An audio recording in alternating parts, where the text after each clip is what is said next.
narinig mo yung sabi ng doktor. You don't have to be confined. Kaya sa bahay ka na lang daw magpahinga. Pero kailangan may nakabantay sa'yo 24/7 because the pain can attack anytime. At any hour.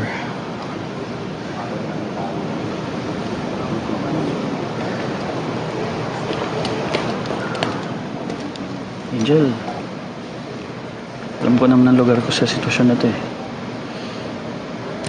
Huli ako dumating sa buhay mo, kaya si Samantha dapat ang mas may karapatang mag-alaga sa'yo. Siya at ang anak mo, ang pamilya mo, hindi ako.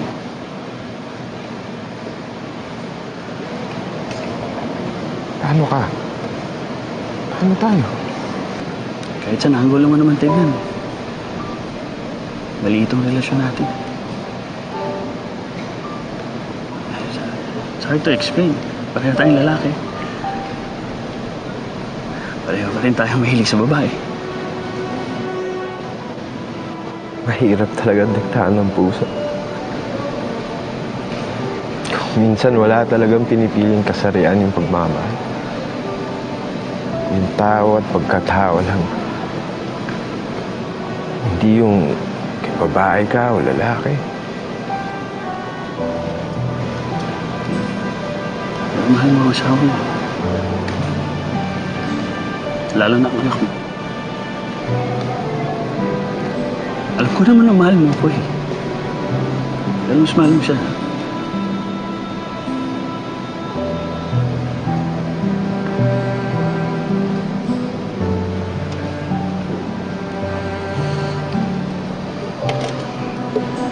Ano ba ginagawa natin dito? Umuwi ka na sa asawa mo.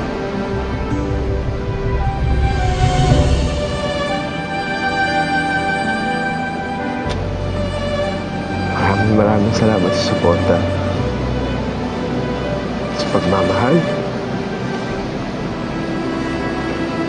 Swerte yung babaeng pakakasalan.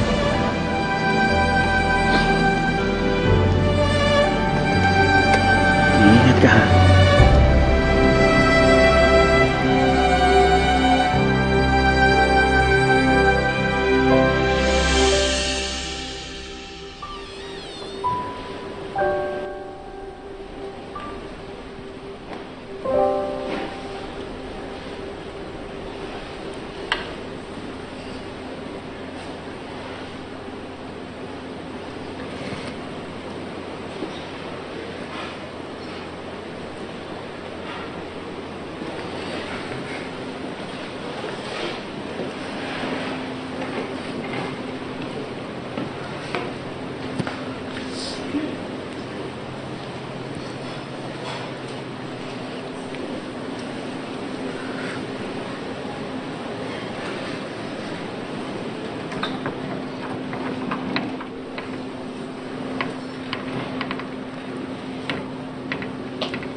Tinapos ko na kung ano man meron kami.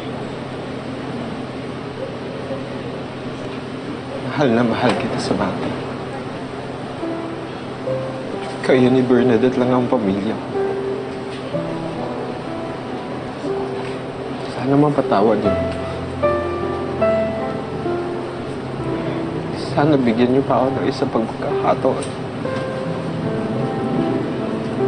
Kahit may sakit ako.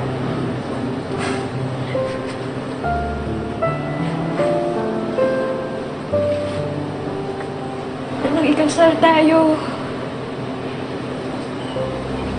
Nangako ako na magsasama tayo.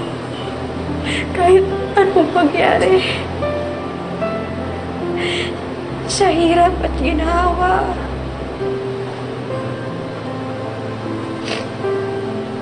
Kahit may sakit ka o wala.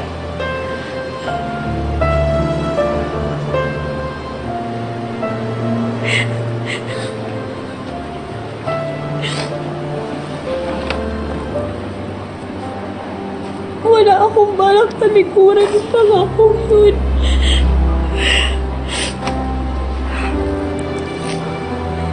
Dahil mahal na mahal kita, Angel. At mahal ka ng anak natin. Magmula noon, si Samantha na ang laging kasama ni Angel sa lahat ng mga check-up nito sa doktor at sa pagpapagamot nito sa ospital kung kinakailangan.